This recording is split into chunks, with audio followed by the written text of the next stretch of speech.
Welcome to Confessions of a Parent Coach. I'm Coach, a mother of four, and potty talker, Ann Kaplan. This is the podcast where I confess something from my own parenting and coaching life, teach a lesson around it, and answer your questions. Even we parenting experts are far from perfect, and the real magic happens when we get down with all that imperfection. We get into the gritty side of parenting here, so earbud up and dive in.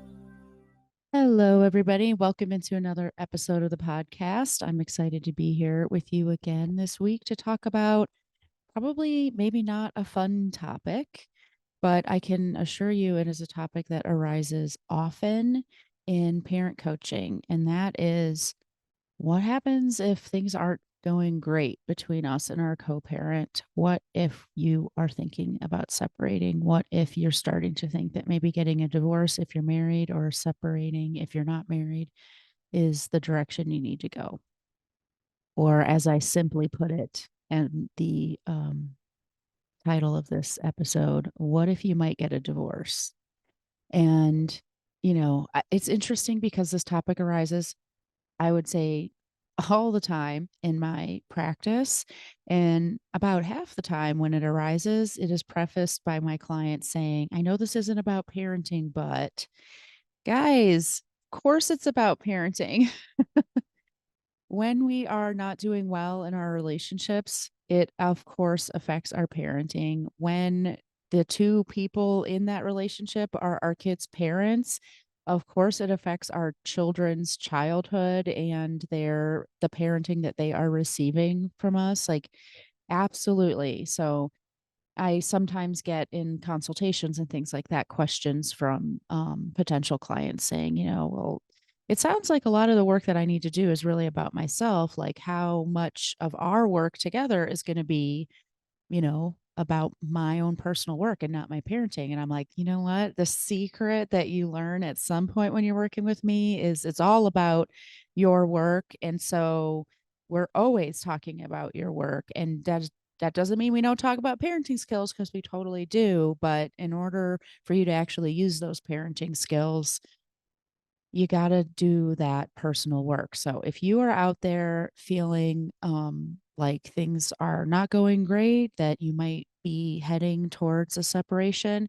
And I also want to preface this by saying, if you have already gone through a separation, or if you are currently in a relationship, it doesn't matter. The topics we're going to talk about today are relevant no matter what. So I don't want you to say, oh, well, I'm not getting a divorce, so everything's going great in my marriage, so I don't need to listen to this podcast episode. I promise you, you're going to pick up some gems today, no matter where you are in your interpersonal relationships. And one of the biggest things I want to help you see is how closely aligned the work we do around possible divorce and separation is to coaching in general, and the work I do with my clients in particular, and to our parenting and the work we do to be good parents. So do not delete this episode, even if you are in the most blissful marriage of your life. And if you're not in the most blissful marriage of your life, if you are really struggling right now, I just want to send you a giant audio hug, virtual hug. Um, I also want you to know that you're not alone. It's really normal. It's really common. And the longer you're married, the more almost certain it is that you have gone through at least one really rough patch where you, well, at least at one point during that rough patch, thought we might not make it to the other side of this. So you're not alone. My heart goes out to you, and I can absolutely relate to where you are. Um, which is, you'll see in a minute, part of my confession today.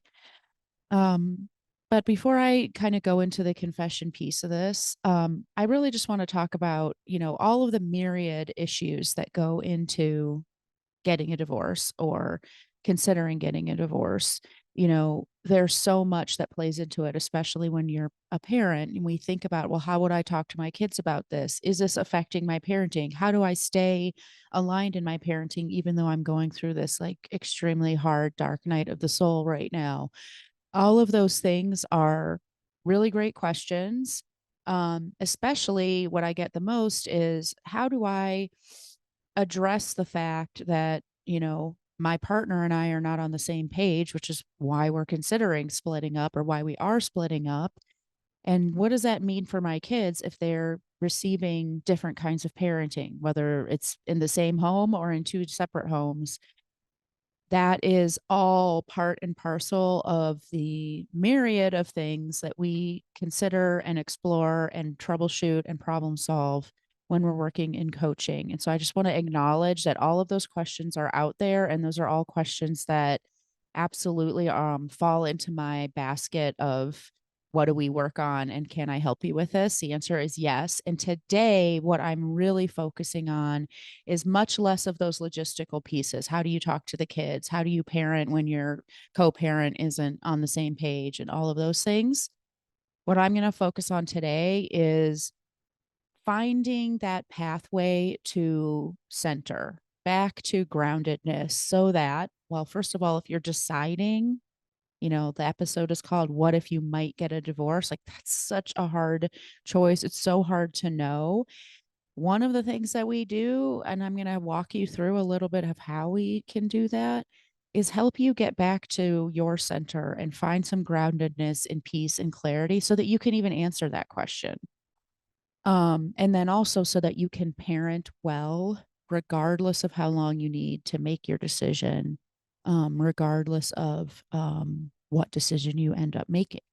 So today is much more about that personal journey to either coming back together or ultimately deciding to split.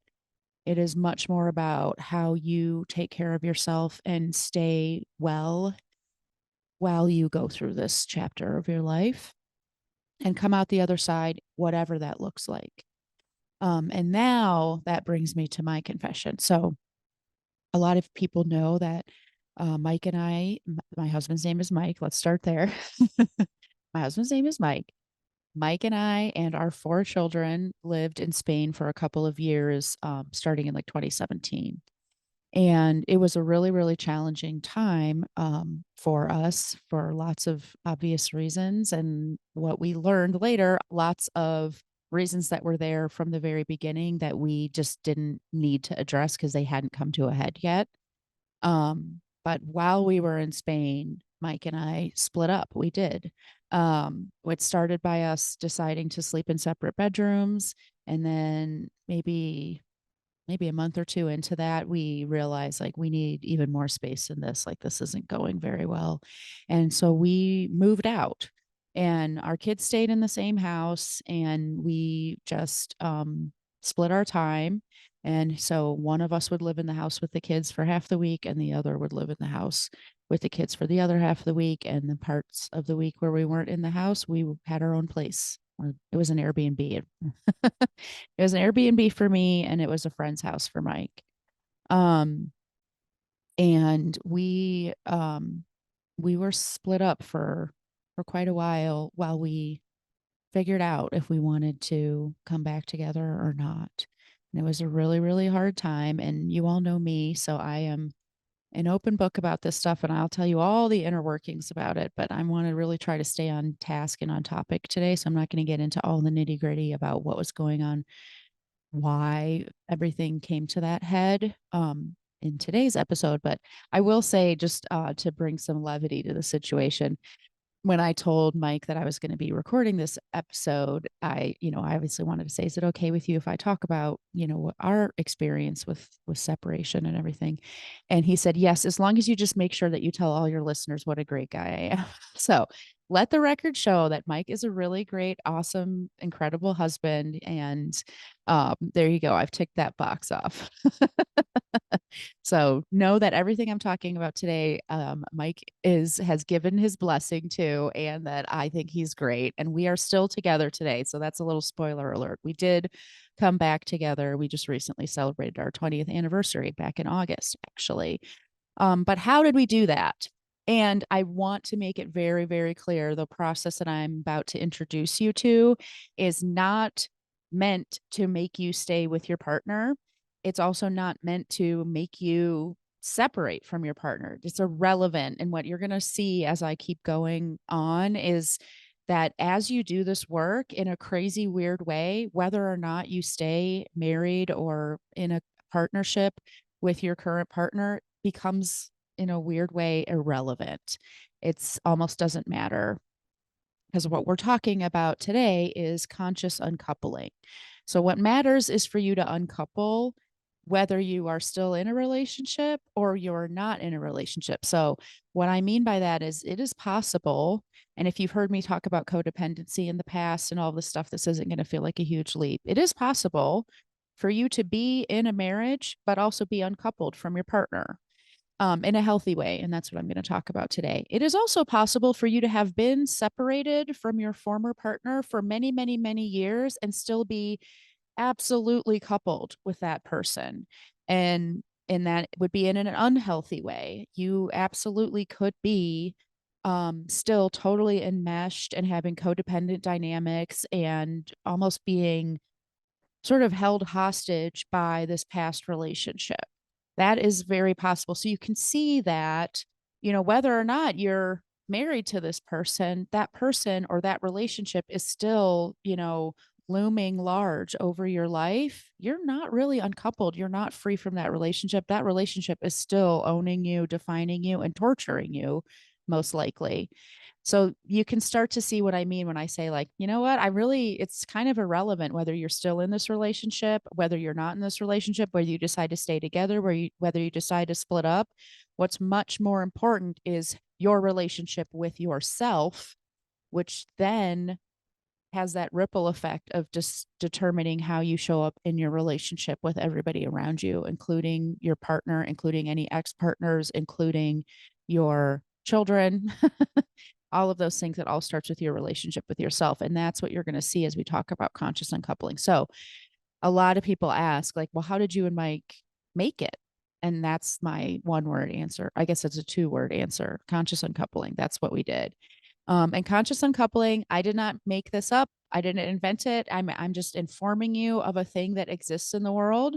And conscious uncoupling got its sort of reputation. I don't know if I want to say reputation, but it got well known, I suppose, in the world because some celebrities did it, like Gwyneth Paltrow or something like that.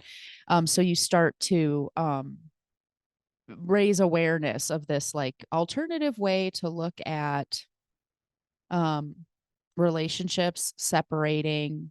What does it look like when you want to split up, but you have kids and you want to stay in a respectful and not toxic co-parenting relationship? So, that's how you may have already heard of conscious uncoupling, but really, conscious uncoupling started as a book written by a woman named Katherine Woodward Thomas. She's the one who kind of created and codified this technique. But what you're going to see as I kind of walk you through, I'm going to give you a very broad strokes walking through of conscious uncoupling. But what you're going to see and what I really want to underscore for you today is how profoundly analogous conscious uncoupling is to the coaching process. So if you've ever wondered, like, what actually, like, why does coaching even work? Or how do I even get from point A to point B with coaching? Like, what's actually going on here? Walking through these steps with me today is going to show you in a huge way. So, what I also love about conscious uncoupling is it's a thing that you can actually do, which right off the gate, it is absolutely mirrors or analogous to coaching, because one of the things you may have heard me talk about before is how amazing coaching is at helping us bridge the gap between theory and emotion and some really slippery concepts and stuff like that, and the actual tangible, when the rubber hits the road, what are we actually doing? How? That it is the how. That coaching helps put that, okay, that's great, but how do I do that? Answer in your hands. And I feel that that is what conscious uncoupling did for me and Mike. It literally is 5-step process. You're supposed to spend a minimum of 1 week on each step. You can hire a conscious uncoupling coach. You can work with a conscious uncoupling therapist or do a program. You can buy the book.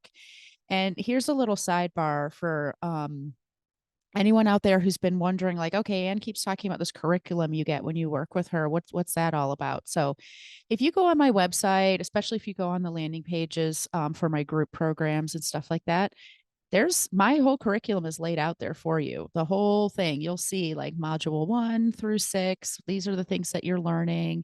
Module 1 is foundational skills. Module 2 is, outfitting your toolkit and getting a little bit more skills under your belt. Module 3 is customizing all of those skills and making everything personalized to your family.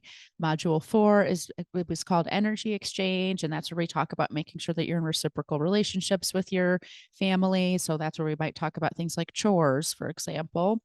And module 5 is about dealing with your big emotions, your kids' big emotions. It's about that kind of emotional intelligence that we want to bring to our parenting. And module 6 is all about reflection and projection, meaning let's see how far you've come and let's help you level up in terms of your own personal goals and where are we going next. What I don't even put on the website, but it's so amazing and it's like a little special sweet surprise for you, is there's a whole 7th module to my workbook and curriculum that you get when you work with me. And module 7 is called Going Beyond.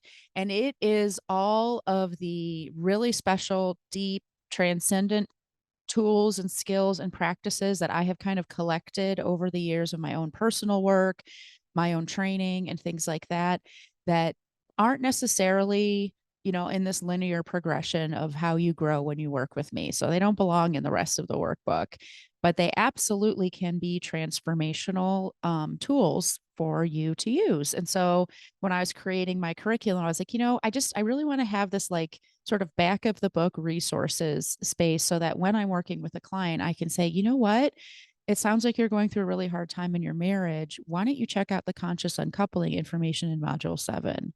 Or, it sounds like you're really getting deep into exploring your own kind of natural personality and proclivities. You might want to check out the Enneagram in module 7. So module 7 has these really great little dipping your toe in the water snippets where you get to have some experience in these deeper modalities. And then if you like them, I say, this is just the tip of the iceberg. I'm just giving you a little taste. Go buy the book or go research this further. And conscious uncoupling is one of those things that I've put in module 7. So that's a little sneak peek behind the curtain. You now know something that most people who hire me don't even know until after they've gotten their login information to their coaching portal.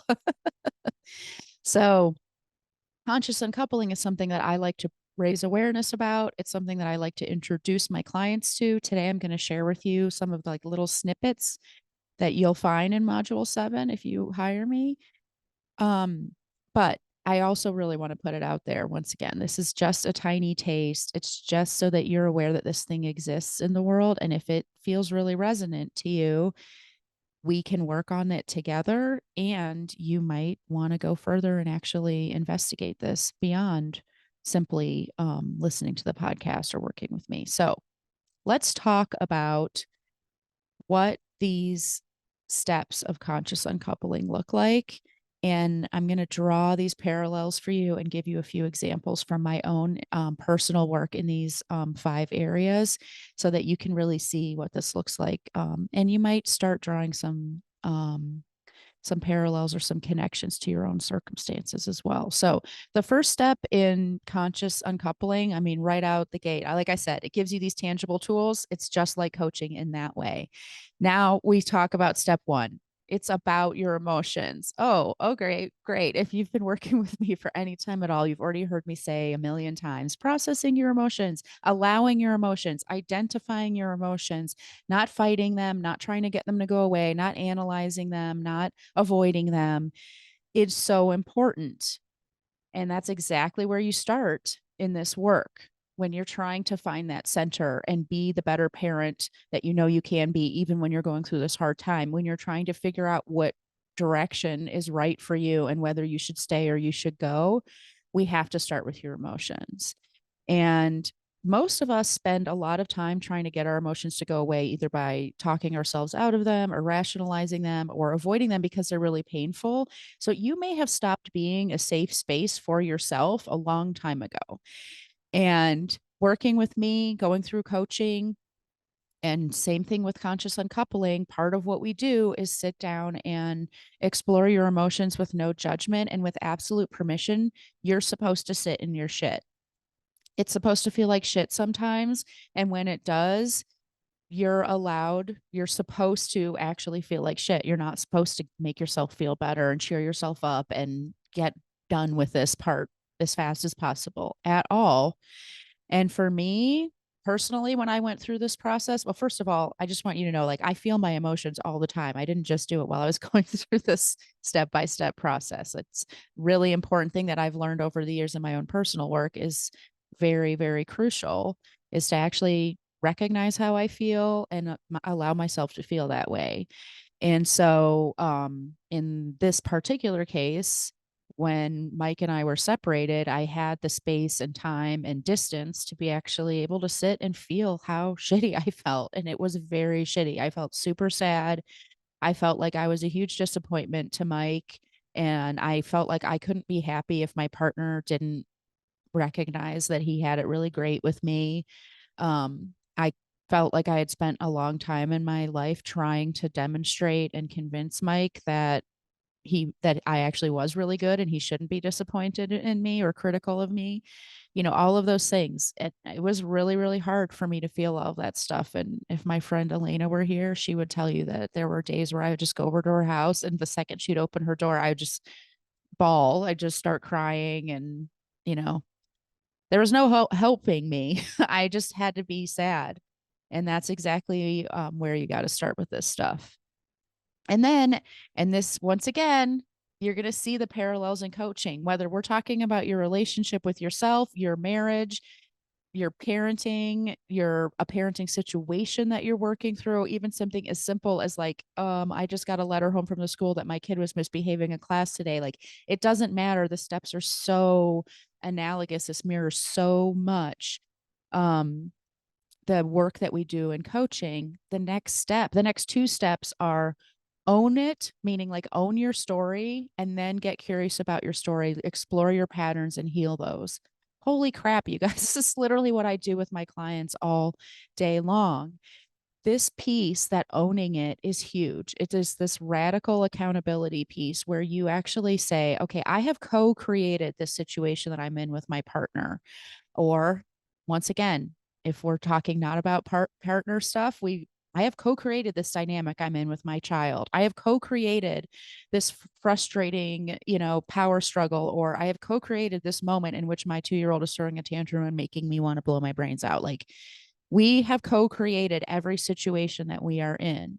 And we spend a ton of time looking at the stuff that's not our part, the part that the other person brought to the table. The fact that they're 2 and they're throwing a tantrum. That's what your kids brought to the table. You can't stop that. You can't control it. But when you're focusing on it, you're not focusing on what you brought to the table. And the same thing happens in marriage. So if you are partially responsible for this situation, how about taking some responsibility? And that's what that owning it piece is about. Like, if you're not happy, that's on you. And that was a major game changer for me, because I started realizing, like, if I'm not happy because Mike is unhappy, that's not Mike's fault. That's my fault. And it's not really about fault, obviously, but that's just kind of where my head was at the time, where it's like, it's my happiness is my job. And if I'm going to sit here and say the only way that I can be happy is for Mike to think that his wife is the tits, well, I'm completely out of control of my own happiness. I'm telling myself a lie, which is that someone else is in control of my happiness. And I am just like basically being held hostage by Mike's personal journey, because it might take him the rest of his life. He might never realize that I'm the tits. And if I'm only allowed to be happy when he has that realization, I'm just in a holding pattern. My happiness is literally being held hostage by however long it takes, maybe never, for Mike to have that realization. And that was a turning point for me personally in realizing like I need to own the fact that like my unhappiness in my marriage is entirely my decision. And then you go even deeper with this about, okay, so that was step 2, owning your shit, basically. Step 3 is about getting curious and going deeper, looking beyond your relationships. You start to look at the patterns that you have had since your childhood. And once again, a huge eye opener for me. So I had already been doing personal work. I was already a parent coach and everything when all this stuff happened between me and Mike. And up until I did this process, like when I was doing my personal work, this whole like my happiness is on me, I had thought about that before, but what I had made that mean in my head was if you think Mike is disappointed in you and critical of you, that's just in your head. You are like misinterpreting the world around you and it's not true. He's not really criticizing you. He's not really disappointed in you. But being able to look at my patterns, which is that step 3, being able to look at my childhood, my history, it I had this like way more at the same time broader but also deeper understanding of why I was experiencing this situation and what the situation really was. Because I first looked back into my past and realized, I grew up in a family where criticism and disappointment are kind of the name of the game. And that feels really normal to me. It's the soup I was cooked in. And so we as humans, and this is not unique to conscious uncoupling. It's not unique to coaching even. This is something that's been identified like for tons and tons and tons of years. Like Freud even talked about this compulsion that we have to repeat the deepest hurts of our childhood or duplicate those deepest hurts. And the reason why we do that, so that's so annoying, right? Like, okay, I left my family, I left this like atmosphere of disappointment and criticism, and I purposely recreated it. Why in the heck would I do that? That's so dumb. And I think I can tell you, I don't think this, I know this. A lot of people, when we get to this step in conscious uncoupling, beat themselves up like, oh my God, I'm such an idiot. I just left my family of origin and then purposely chose to recreate the dynamic of my family of origin. What the fuck is the matter with me? No, no, no, no. Let that go. Please do not criticize yourself or beat yourself up for having done that. This is actually, in my opinion, something beautiful about universal design, which is that we recreate the classroom we need until we learn the lesson. And that's just what you did. You were wise to do this. And this is what, I walk my clients through. And it's what I walked myself through when I was doing this work is to basically say, like, I picked this. And this step gave me permission to say, you know what? It's not in my head. Mike actually is disappointed in me. He's disappointed with the wife that he got. That's a fact. It's okay. That's just true, and he is criticizing me. But that's not just in my head. I stopped like basically gaslighting myself and gave myself permission to say that that is a true thing and I chose that. So you see where the coupling of realizing your patterns and looking at your past meets that a radical accountability and owning your situation. Like I picked this for myself.